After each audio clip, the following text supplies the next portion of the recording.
Today on In Good Faith, we're doing one of our favorite episodes, which are panel discussions where we get to invite people from the community in and share their experiences. I always learn from these, and I got to get some people today that I'm really excited to hear from. I'm going to briefly introduce everyone. Pritha Lal is a mom, a homemaker, a systems thinker, a writer, a podcaster, and is currently pursuing certification towards becoming a life coach. And she's lived in Springville, Utah for over 2 decades. Pritha, thank you so much for coming in today. It's wonderful to be here. Thank you. Maysa Kergaye, a mother of 4, a grandmother to 2, and she mentioned today 2.5 now, used to teach math at Salt Lake Community College for 15 years.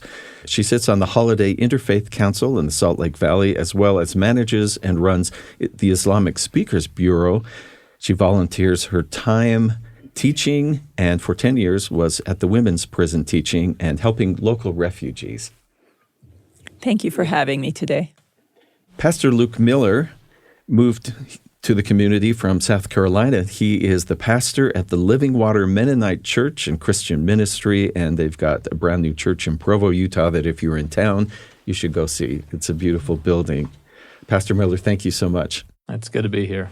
Trevan Hatch is the Anthropology, Ancient Near East, Middle East, and Religious Studies Specialist at the Lee Library here at Brigham Young University. He's an author of several books. One is A Stranger in Jerusalem, Seeing Jesus as a Jew, and co-edited with Leonard Greenspoon, the Jewish Studies Chair at Creighton University, the volume The Learning of the Jews, What Latter-day Saints Can Learn from Jewish Religious Experience. Trevan, thanks for making time. Happy to be here. So one of the things I wonder about, our topic today is avoiding us versus them, especially in faith. We're hopefully not going to get into politics today. That tends to creep around the edges of almost everything. But I wonder if each of you would maybe just take a minute and tell me if you've experienced that.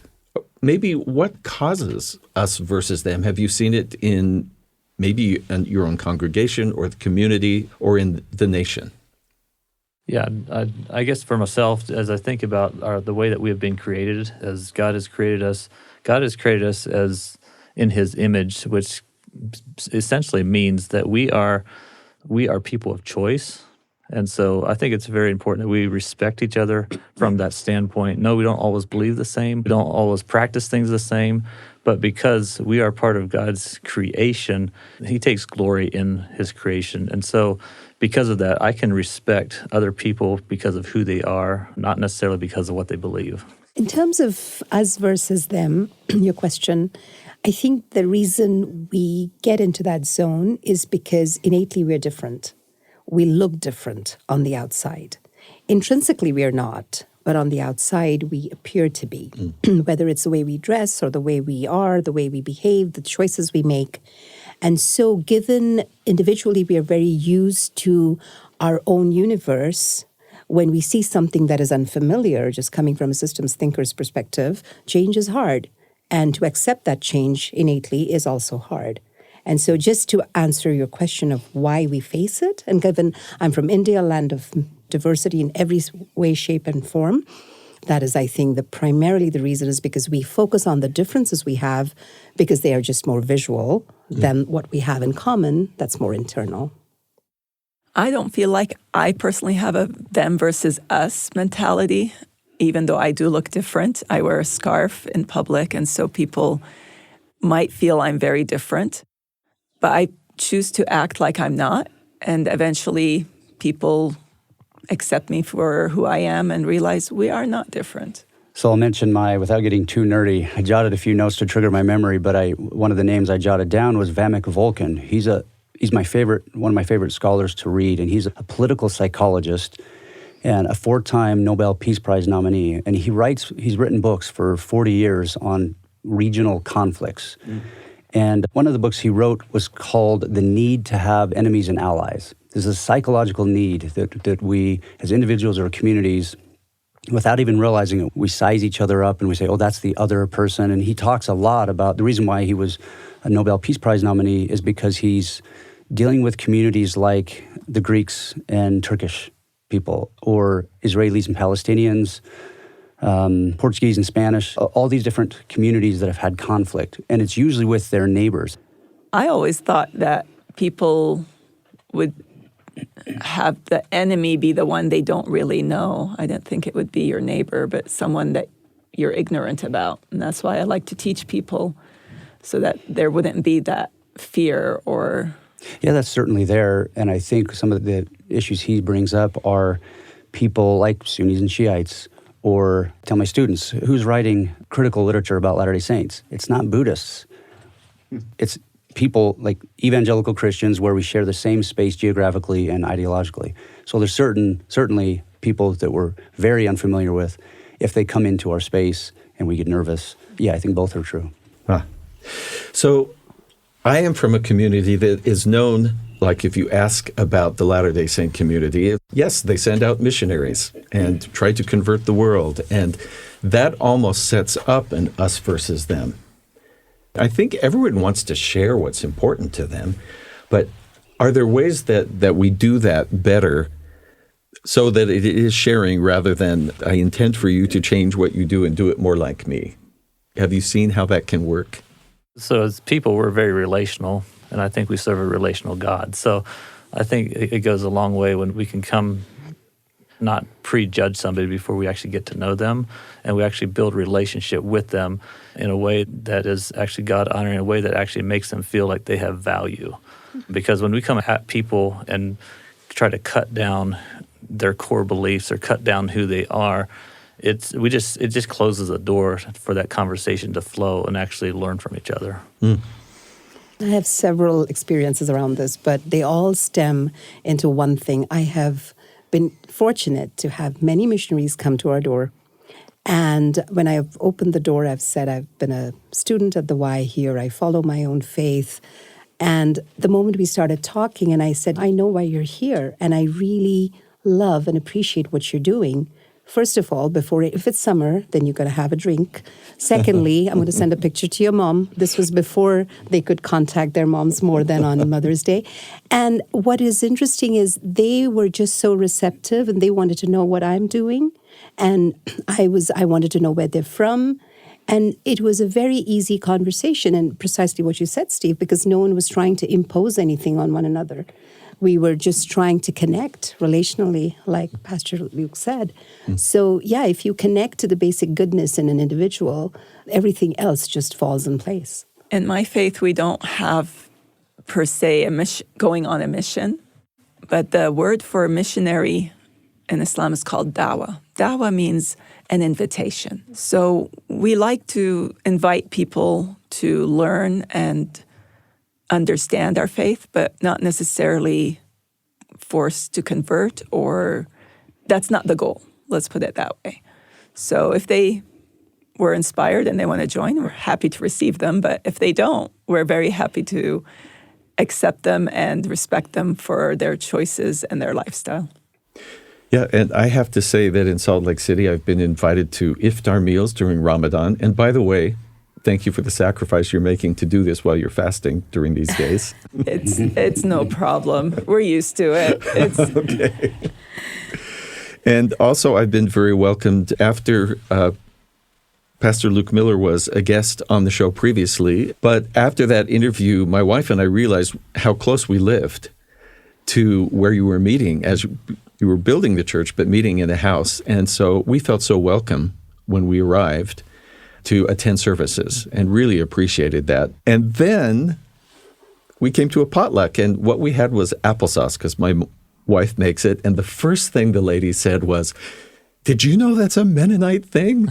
We always have applesauce." And the welcome that I got was, I think, perfectly done. Well done. We just felt so happy being there. Oh, praise God. That's how we want people to feel. I think that's how we all should feel when we come into each other's presence. You mentioned the scarf, Maysa, wearing one, and there was an imam who we spoke with last year who said that someone that he knew, a woman had been on a bus, and someone just walked up to this lady who was wearing the scarf, the attire, and said, forgive me, but said, "You live in the U.S., you don't have to do that," which just has all kinds of assumptions. And of course, the lady knew that. But that leads me to my question. Are there things in your faith that are obvious. Like you mentioned, Pritha, we size each other up sometimes in an instant by the first thing we see or hear. How do we avoid that? What is it like when, because of the way you talk or what you wear, it's obvious to people you are of a particular faith? It's unavoidable, honestly. It happens all the time. I wonder what that lady told him, but had he told me that, I would have said, exactly, we live in the U.S. and we have the freedom to practice our faith and to choose to wear a scarf, whereas if you're in Paris, in France, where they've banned the scarf, I don't know if people felt like it was an attack on other people's faiths. I don't know why in Paris they have an issue with others practicing their faiths, but that's the whole point in the U.S., right? Yes. You have the freedom to practice your faith. And the beauty in the U.S., anybody who is wearing a scarf, you can be assured it's by choice. They're not being forced to do it. They want to do it. One of the discussions I have with my tour groups, occasionally I'll take a tour group to Israel, and the very first day on the bus, because I've had this experience where we go throughout 2 weeks and somebody will almost always say, or their facial expression, or they'll do something where they're expressing rejection or I don't like this seems dark or something like that. And I'll say what you're really saying is we have the truth, this is God, and then everything else is either of men or worse, it's of Satan. That's the implication. Oh boy. That's not a place we want to be in. And when I say that, people they nod their heads. They shake their heads and they nod and they say they're in agreement. But inevitably, somebody will see some Orthodox Jews with the black hat types with all the clothes on. And they'll say, "I thought Jesus did away with all this religious minutia." And as a Jewish studies scholar, my ears perk up and I say, "Oh, did Jesus really say this? What are they doing? Did Jews know that Jesus said that?" It's a little more nuanced, and they're following God the way they think they should follow God. But that's an example from when we travel. And I thought of Mark Twain. Yes. Travel is fatal to prejudice. Think of that every time I take folks over there. I'm wondering if you've seen things change over time, any of you, in people knowing more, tending to know more, and be more open to interacting with people of other faiths. Have you seen that happen or not happen?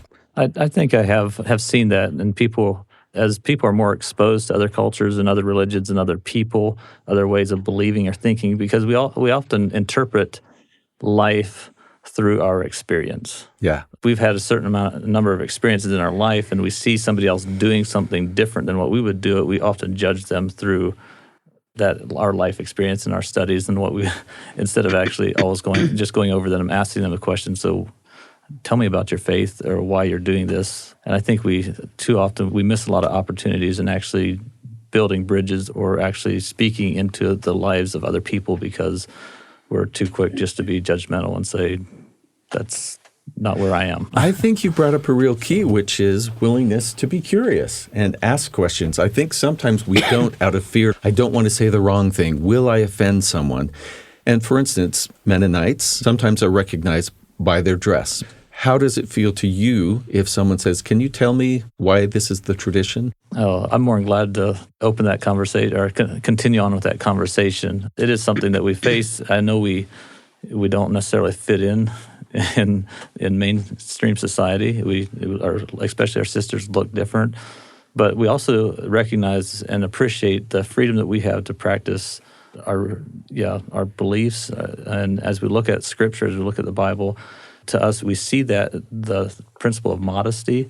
So the way we dress is not necessarily based off of what the latest trends are. It's based off the Word of God, and we recognize with that there are a lot of different ways of practice. And so this is one way that we feel is God honoring, and then we appreciate when people are asked those questions instead of just assuming we're some radical this or that. We just love Jesus and we follow the Word. I so agree with you. I run the Speakers Bureau, and my neighbors invited me 10 years after living in that neighborhood, and I'm really very active in my neighborhood. And they asked me to do a presentation on Islam, and at the end of the presentation, we had Q&A. I got over 100 questions on little nuances and things. And I just looked at them. I said, I'm happy you came out of your shell and asked, but we go on hikes all the time, and you've never asked these questions. They're like, oh, we don't want to be rude.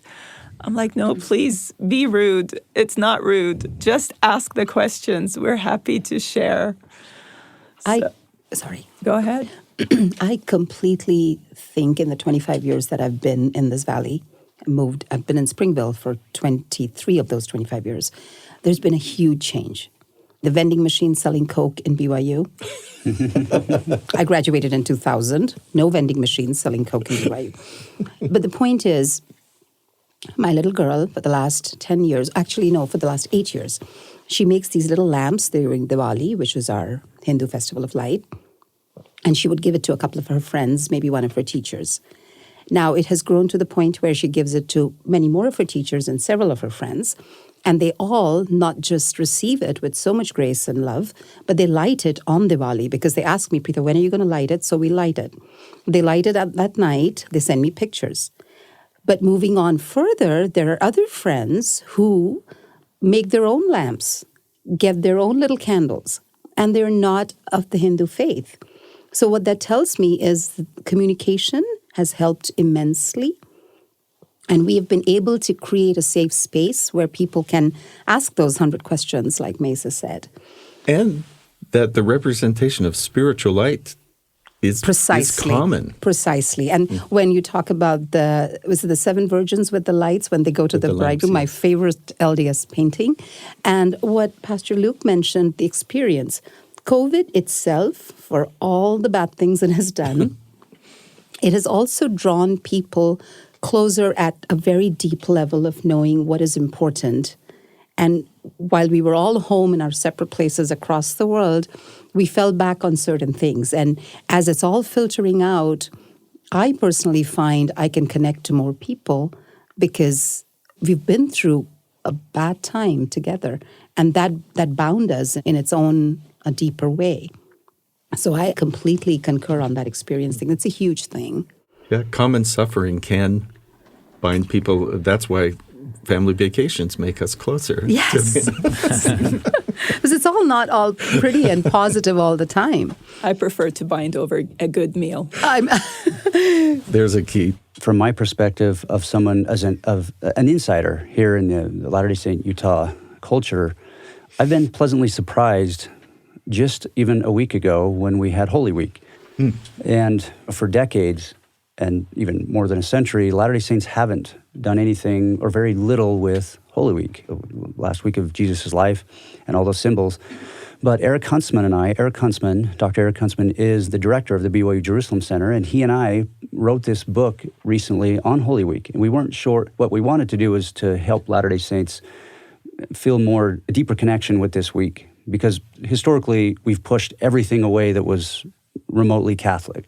The symbols, Lent, Holy Week, Palm Sunday, Good Friday, we just pushed all that away, and we just cruise through the week, have an Easter egg hunt, go to grandma's house for a meal, and that's the extent of it for many families. So we decided to put this book together where we give the different events that happen with Jesus each day, and then we give a little scholarship. But the section that people like those, but the section that people seem to really like is the small section on Christian traditions, how Christians have traditionally celebrated or observed this particular day.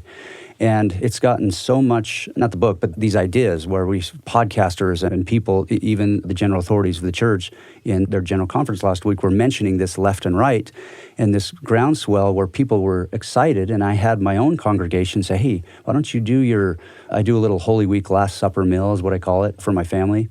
And they said, why don't you do it with our congregation? We had 200 people show up, and we had people coming and making Ukrainian eggs, decorative eggs that have certain symbols and certain meanings, and pretzels that have a certain Christian meaning, hot cross buns, Lazarus cakes, all this different food. And we invited a local Catholic woman who has a Master's of Divinity to talk about the Stations of the Cross and Advent or Lent, and people are loving it. And so I'm thinking, okay, this is good. In fact, it got so popular that few people in the media were asking, what's the motive here? Are you guys really trying to do this because you're trying to fit into mainstream Christian society? So then I had to comment, it's like, this is what I think is happening, and I'm really pleasantly surprised about how we are not so scared of other people's traditions. You are listening to In Good Faith. This is a panel discussion on avoiding us versus them thinking. In Good Faith, we'll be back in just a minute.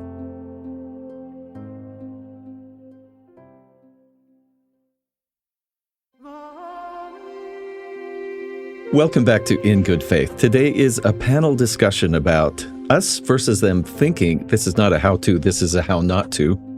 And our guests today are Pritha Lal, Maysa Kergaye, Pastor Luke Miller, and Trevan Hatch. Thank you again all for being here. And I'm wondering, the whole idea of minority, majority, any place you live, you're going to religiously, faith speaking, in most places, not completely homogenous. And I wonder if, especially some of you who have been in, or maybe we all have been in a position where we were in the minority, how you relate to the majority faith. And then if you've been in the majority, how have you related to those in the minority? Any thoughts or stories on that? I would like to take this one. I remember in the Interfaith Council, somebody would complain and say, "It sucks to be a minority in Utah." And I look at him and I say, you know what? It's awesome being a minority in Utah. It just sucks to be a minority, period. And you just haven't experienced it before. I've experienced it almost everywhere I've gone. And so I find it refreshing being a minority in Utah compared to other states, let alone other countries. So it's all relative. I love this concept of minority majority simply because it's all relative, to take on from what Maysa said. I haven't talked too much about my faith, but I am a Hindu. But within the Hinduism, I follow the Ramakrishna Vivekananda philosophy of Vedanta that we talked about, Steve, when we last talked. And what it is it talks to the divinity that is potentially alive in every human being, irrespective of who you are. And you spend your life trying to manifest that divinity through actions, through your work, etc. So with this premise, I grew up in Kuwait. We were a minority there. It's an Islamic state. The 5 times the mosque next door would have the azan come on, my mom, she gave me the most beautiful analogy. She goes, there was 5 times you can think of God too. So it was never bothersome. You're allowed to think of God. Imagine that, right? And if it came on, it was never bothersome because my mom said, what a beautiful discipline is that? So that was, and then I went back to India. India is very diverse. We have various faiths existing in different ways. And then I come here after I got married. Again, I go to BYU. Again, I'm a minority here. But this is where I wanted to talk about the concept of fitting in and belonging. Sometimes you don't necessarily have to fit in. I'm sitting across this table, I'm wearing a sari, a bindi. I may not fit in, but do I belong? Heck yes, I do. Yeah. Because we're talking about similar things. And what I've found in my 52 years is that we belong more than we think we do, because since we're always worried about fitting in, we don't go a little bit deeper and think, but we do belong. If we can extend that belongingness to another person, and make them feel that they belong too, it's very mutual. I've had young women from the Relief Society come into my home, and we've had a night of Indian food and attire. They've put on my clothes and taken pictures. Did we fit in? Maybe not, but did we belong? Forever. This is why I love that the U.S., I don't know, is it logo or philosophy that used to be we are a melting pot has changed to a tossed salad. So I love that. That's what they teach now in schools, that the U.S. is a tossed salad. Mm-hmm. We are different, but it takes those differences to make something delicious. Correct. We don't want to be always blah, the same thing every day. You want to have...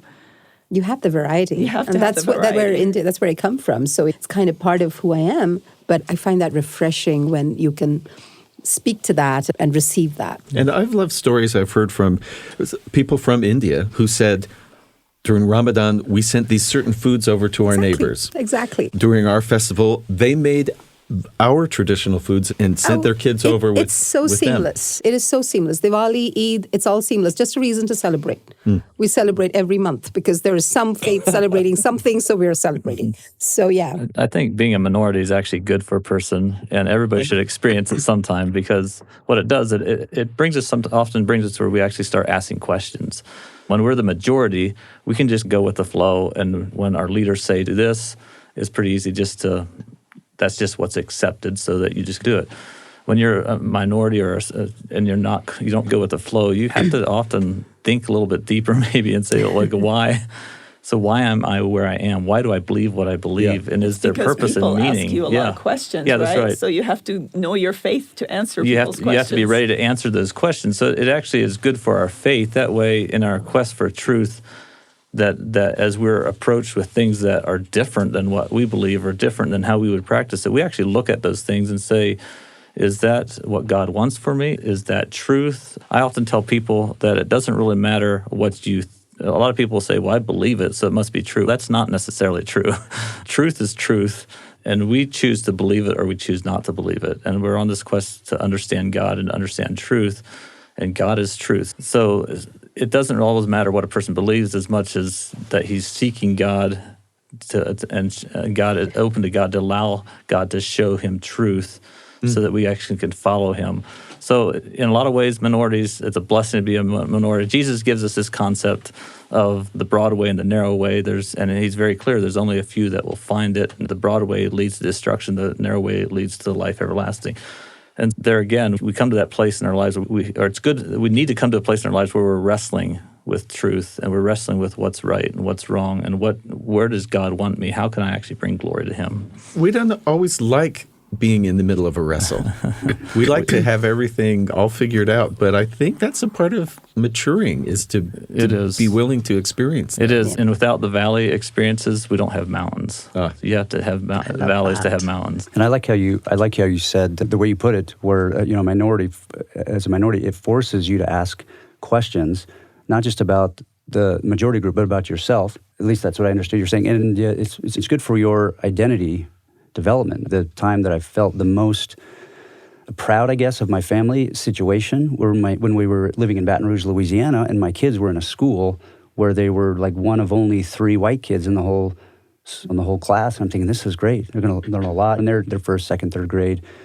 But they just thrived, and I would go on their little field trips, and I'm thinking, I love this. I didn't know I was going to come back to Utah, and I was hoping, I would have loved to stay there for another 5 years. And I'm just thinking of a time when I was in Israel once. I was in a Hebrew University, and I'm thinking about my identity because I go out there to study, and all the people are coming in the class on the first day, and this guy from Austria, he comes in, and he's going around the room, hey, who are you? And I said, I'm Trevan Hatch, I'm from Utah, and he's got this big smile, and he says, are you a Mormon? But my mind was like, oh, he doesn't like me. Okay, and I said, yeah, I'm a Mormon. And so immediately I was thrust into this situation in my mind where, I've got to figure out how to respond and communicate with people, and why. And now I'm insecure. Why is he laughing at me? He's heard all this stuff, and I don't mind talking about my faith, but that was really a stressful but fun experience throughout that semester. You made me think of a cute little story. So usually people would ask, where are you from? And it always bothered me. And I would come up with, I'm from California, but then they'll go, where are you really from? And so I was sharing this actually here at BYU in one of the classes when I came to lecture. And one of the students opened my eyes. He goes, when we ask you where you're from, it's not to make you feel un-American. It's because we're trying to connect to you. We're trying to find something in common. Maybe you say it's a country and we visited it. Or you say a country and we have friends from there. We're just trying to connect. And once I realized that, now I answer the question right away. I'm like, my mom is from Syria, my dad's from Lebanon, but I've lived most of my life in the U.S. And it opens up the doors and people feel good about it, and I feel good about it. It brings this, there's a verse in the Quran that says, and God has created you into nations and tribes so that you may get to know one another. That's the whole purpose why we're all different. Not to make us all the same again, but to get along and to find our commonalities and to enjoy our differences. So that's the beauty of, I think, the diversity in America. That, what you just said is actually leads into something I wanted to get to, which is talking about there is a society called the Golden Rule Society. And we all have it. Yeah. And you go through religion by religion and that philosophy. And I wonder, you just mentioned in Islam, in the Quran, that particular scripture. That's the verse. But the golden rule comes from a hadith. It says, love for your brother what you love for yourself. Isn't that what the golden rule is about? Yeah. I wonder if we could talk about where that appears in scripture or in teaching. Any of you want to jump in on that? Yeah, so that's one thing I love about what Jesus taught when he said, love your enemies, bless them that curse you, do good. And Jesus gives all these different concepts that he refers to the Old Testament law, and he said, or the Moses law, and he says, you've heard this, but I say unto you. So he gives us a lot of new concepts of how we actually need to live and love. And I think love is right at the very core of that. When we recognize that we're created in God's image, that we actually win when we love. We don't win fighting. And that whole concept of loving is just... Okay, I'll buy that bumper sticker if you make it. Yeah, but it just radically changes how we view people. When it's us versus them, we're always judging people according to our standards and what we think is right. But when we have the love of God in our hearts, and God has changed our heart and our life, it totally changes how we view other people. And now, even if they don't believe the same, even if they don't look the same, I still treat them out of a heart of love, a passionate love, and it will drastically change the way I do business with people, the way I handle myself out in the public with people when I'm having discussions with people, because I see value in you because of that concept of love. I have found religious people have that quality. Did you get the chance to attend the Parliament of Religion? Parliament of Religion. Yeah. That was the most amazing experience I had. It was at the Salt Palace, and it was all these people from Utah and all over the world. And one of the most amazing things I participated in there was Langar. Am I saying that right? Sikh, the Sikh Langar. Langar. And so the Sikhs flew in from all over the world to cook and fed everybody at that program. And I think it was 10,000 plus people, meals 3 times a day. And the Muslims decided to be the ones serving it. Let me tell you, that is back-breaking because you hold the pot and you're leaning over as people were sitting on the floor to eat. But still, what an experience. And I heard they do this locally all the time. All the time. And they do it in India all the time. So it's beautiful. The Sikhs are famous for their langars, simply because it's open for all, it's never ending, and they do it out of complete and humble service. The spirit of service, it's incomparable. It's just amazing. But speaking of the Parliament of Religion and the thing that you were talking about, the Golden Rule, so Swami Vivekananda, in 1893, he was invited to come and he spoke there. And the first thing he said is, brothers and sisters of America. And he received a resounding applause that lasted several minutes. And I think with that one phrase, he created a spirit of oneness. So where I come from in my faith, or if my scriptures, if I were to go back, I would just go to 2 words. One is the concept of oneness, which basically means everyone around this table and everyone in every part of the world has the same spark of divinity within you. And so once you recognize that, you and I are not very different, basically. And also in the Upanishads, there is a phrase called Vasudhaiva Kutumbakam, which means the world is your home. So when you take those 2 in context, it is very hard to see those differences. So what I found over time is that there is a slight difference between being religious and being spiritual. And sometimes within our religiosity, with our traditions, we can even get into the spaces where we see the differences. But when we rise above that and we're being spiritual, then you're appealing to that golden rule, and it's universal. I don't know of any faith who would not agree with it or does not practice it. So, yeah, that's where I'm coming from when you talk about that. It seems like such a simple concept. Treat others as you don't want to be treated, but I mean, it would change the world, but it's difficult to implement. We know, at least Pastor Luke talked about how Jesus, he really emphasized this. And it's also all over the Hebrew prophets. It's in Leviticus 19. It's even ancient rabbis, Rabbi Hillel and Yochanan ben Zakkai. These people preached this and talked about it, Rabbi Akiva. And it sounds like it's in the Quran as well, and there's many other places. It's being emphasized everywhere, but it seems to be the hardest just innately to say, oh, here's, especially in our culture, not to get political, but the U.S. culture where there's one political party over here and one political party over there, and we are somehow conditioned and trained to be ideological and black and white thinking, to take our corners and say, we have truth, and you guys don't have truth. But I don't know how to, it's a constant battle. But yeah, if we could just shout this from the rooftops, this concept, somehow. Rabbi Sam Spector in Salt Lake put it really succinctly for me when he said, God said that he created all of us and that we are good. And see, he said, if I can't see holiness in the people around me, to me that's blasphemy because they have the image of God in them. So I really love that that is a common thing, and I guess we just need to do. I sometimes think that, okay, I'm going to use your politics example for a second with great trepidation, which is sometimes I heard a particular senator from a particular state where I live once say, politics is sports for old people.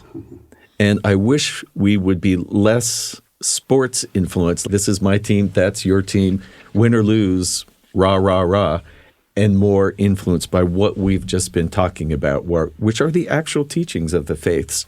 And I think the actual experiences we have when we really get to know people. Thank you all for kind of reaching into your traditions to share that.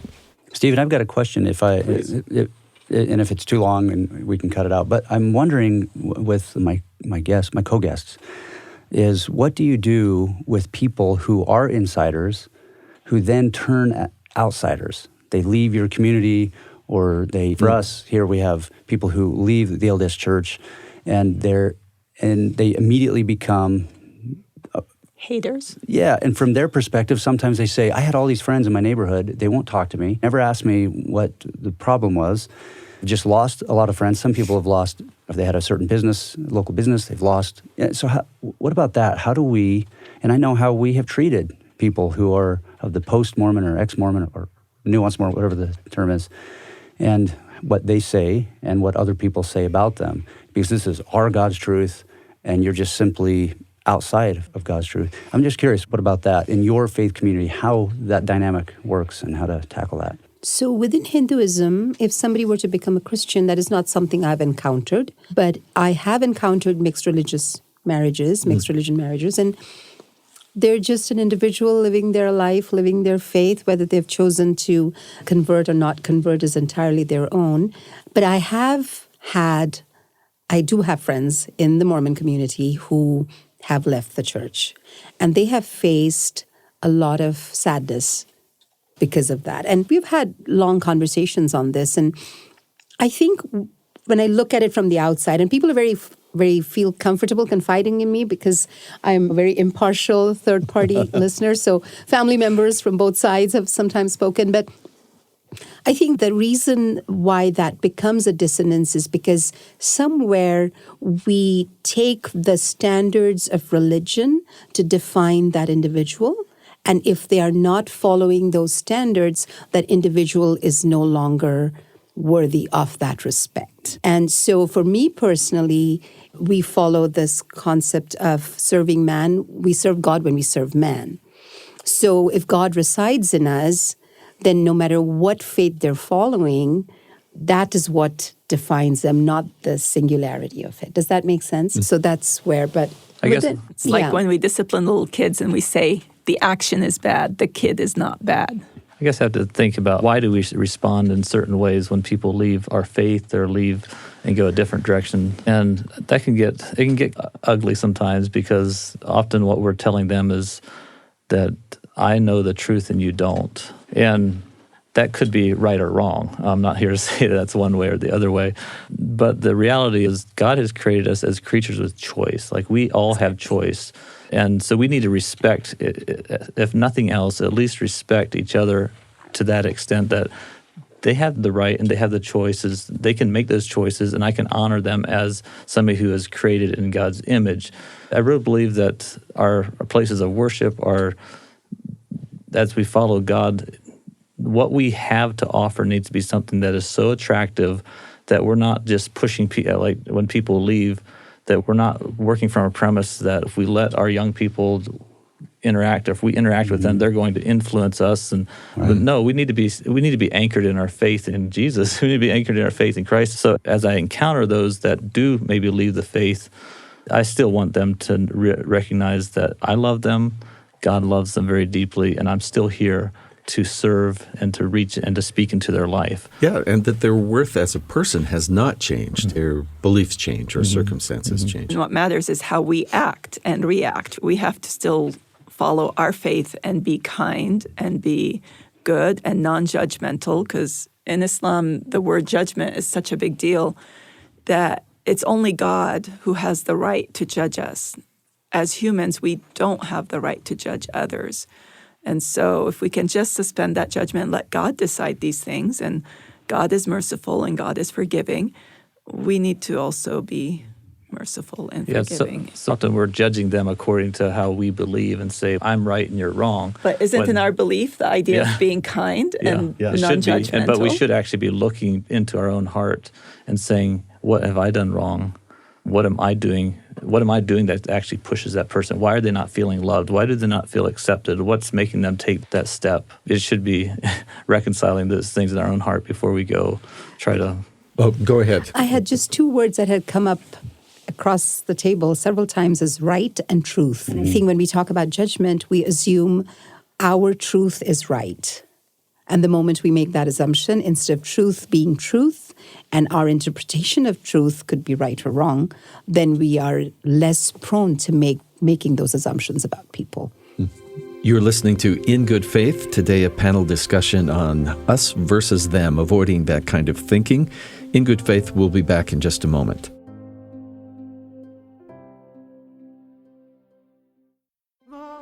Welcome back to In Good Faith. Today we're having a panel discussion talking about avoiding us versus them thinking, and I have learned a lot already. Some things that I think I even said, I'll buy that bumper sticker if you make it for me. I would like to know how you pass on to your children the idea of respect for others in their differences. I think for myself, it starts right in the home. So if I love my wife, I respect my wife, and that already sets a precedent for my children, that there is love and respect, and that goes a long way. That doesn't necessarily mean they're not going to make wrong choices. But I guess as I have 7 children, and they're a handful, they're very energetic, but as they're growing up, they love the Lord, they want to do what's right, and that's such a blessing to us. But for me, it is so important to keep their heart and to be there and to walk through the journey of life with them when they're struggling, to be there and give them a listening ear. When they need to wrestle through the issues of life, that I'm there to help them wrestle through it, right? And you don't just say, go off, you're not worth anything. No, my children are worth a lot. They are an investment. I need to, even with all the ministry that I'm involved in and all the business I run and all that, even with all that, I still have to, I've come to a place where I see, look, I cannot neglect my children. They are so vital. It is so important. God has given me this gift. And and as one way we do that as well, just on a practical level, we have family worship on a daily basis, and you teach them, you share with them, you hear from them what stands out to you in this passage of Scripture. Let's wrestle through it together. And ask questions. It's not wrong to ask. We want you to ask questions, the hard questions. Let's not just say, no, we shouldn't be asking those kinds of questions. If I don't have something in my faith that can actually answer that question, then I have a problem. I need to get to a place where we can actually ask those questions and come up with a good, solid answer that actually makes sense. And it's from there we have a premise where our children, and again, it boils down to love. Yeah. Surprise. I think living by example And so being active in interfaith work and having my kids involved and taking them to the different services. In our neighborhood, I made sure the girls were in activity days, and my son was in the Boy Scouts, and my husband got roped in to be a scout leader. And I joined Relief Society and active in everything they do. So we build on the commonalities, and if there's charity work or volunteering or anything that we work on in common, then we can do it regardless in who organized the event. So I think that's the best way to keep your kids grounded in their faith and in the love of others. I'm 11-year-old in this journey, so fairly new.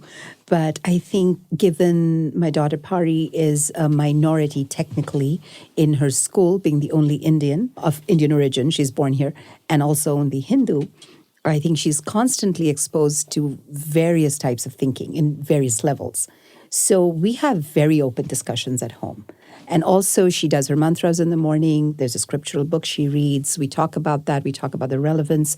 And then it's always appealing to, and hopefully by example, my husband and I can impress upon her that you appeal to the individual person, their goodness, their who they are.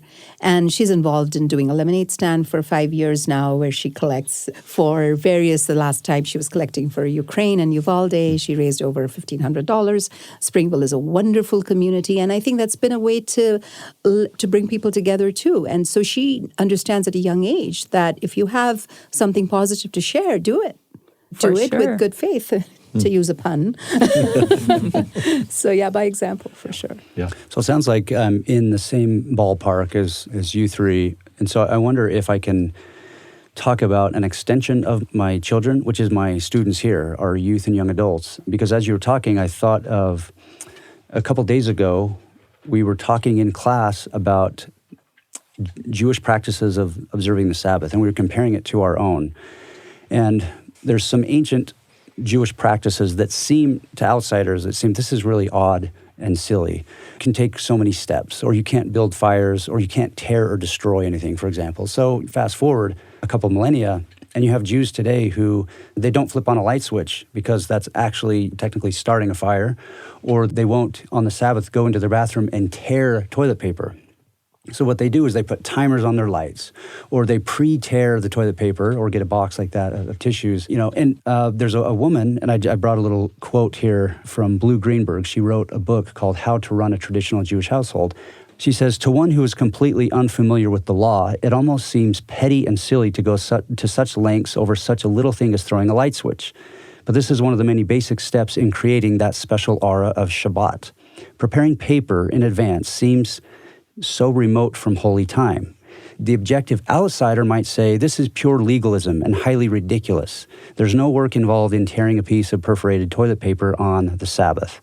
To which an insider might respond, look how clever the rabbis were. Even in as mundane a place as the bathroom, one is reminded of the uniqueness of the day. When I read that, my students heard a few audible gasps. And if you look at it from an insider's perspective, they're not thinking of legal minutia, habitual legal minutia. There's deep meaning to them. And so if we can tap into that, we might appreciate it. These are the kind of stuff, as my kids get older, I will be sharing with them.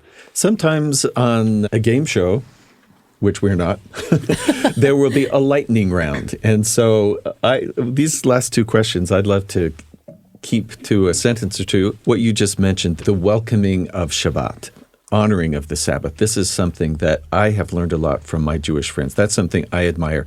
I'd like to hear something maybe that we admire about a different faith other than ours. A different faith, but I admire how organized Relief Society is. They know who's sick in the neighborhood, who's having surgery, who's everything, and line up all the meals and line up the help needed. I just wish I can get our community to be as organized as they are. I have a few. So I love the concept of forgiveness in Christianity, the concept of submission and intent in Islam, and service in Buddhism, and community in, if I were to speak about the LDS faith, the concept of community. Never, ever felt I was not a part of it. Because I don't necessarily have one faith in mind, other than one thing that stands out to me in other faiths is when you have people who they're sold out for it. They're dedicated, they're willing to put their life on the line. That's when I see dedication like that, that's just a challenge to me, just to see that these people really practice what they believe. Which I think is inspiring and motivating for our own faith. I love the legacy and tradition in both Judaism and Islam of this this scholarship and debate, large texts like the Hadith or the Talmud, where there's this intense focus, intellectual even, on can we get it right? What does the law mean? What did Muhammad say? What did the rabbis say? And how do we understand this? And then there's, especially in Judaism, there's an intense debate. The rabbis said this, these other rabbis said this. How do we understand the law that was given to Moses? And I wish we had that a little bit more in my faith, of a deep intellectual curiosity and an ability to debate without being scared that we're being contentious. I love that. This is a kind of conversation I would love to continue just about any time, and I would do what Maysa said and involve food. I think that's what we're lacking here around this.